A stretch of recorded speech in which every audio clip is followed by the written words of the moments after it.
एक नगर में 4 मित्र रहते थे। उनमें से 3 बड़े वैज्ञानिक थे किंतु बुद्धिहीन थे। चौथा वैज्ञानिक नहीं था किंतु बुद्धिमान था। चारों ने सोचा कि विद्या का लाभ तभी हो सकता है यदि वे विदेशों में जाकर धन संग्रह करें। इसी विचार से वे विदेश यात्रा को चल पड़े।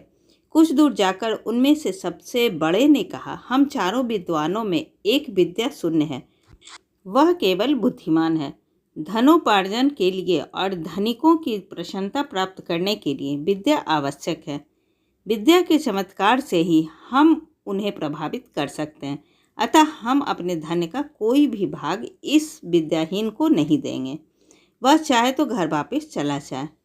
दूसरे ने इस बात का समर्थन किया, किंतु तीसरे ने कहा, यह बात उचित नहीं है। बचपन से ही हम एक दूसरे के सुख दुख के सहभागी रहे हैं। हम जो भी धन कमाएंगे उसमें इसका भी हिस्सा रहेगा। अपने पराये की गणना तो छोटे दिल वालों का काम है। उदार चरित व्यक्तियों के लिए सारा संसार ही अपना कुटुंब होता है। हमें उदारता दिखानी चाहिए। उसकी बात मानकर चारों आगे चल पड़े। थोड़ी दूर जाकर उन्हें जंगल में एक शेर का मृत शरीर मिला।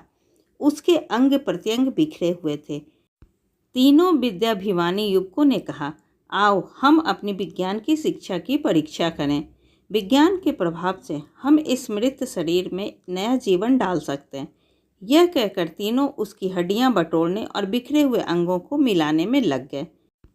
एक ने अस्थि संचय किया, दूसरे ने चर्म मांस रुधिर संयुक्त किया, तीसरे ने प्राणों के संचार की प्रक्रिया शुरू की।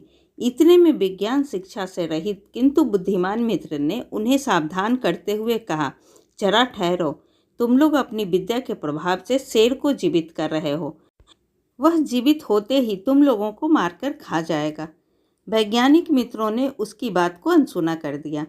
तब वह बुद्धिमान मित्र बोला, यदि तुम्हें अपनी विद्या का चमत्कार दिखलाना ही है तो दिखलाओ, लेकिन एक क्षण ठहर जाओ, मैं वृक्ष पर चढ़ जाऊं। यह कहकर वह वृक्ष पर चढ़ गया। इतने में तीनों वैज्ञानिकों ने शेर को जीवित कर दिया।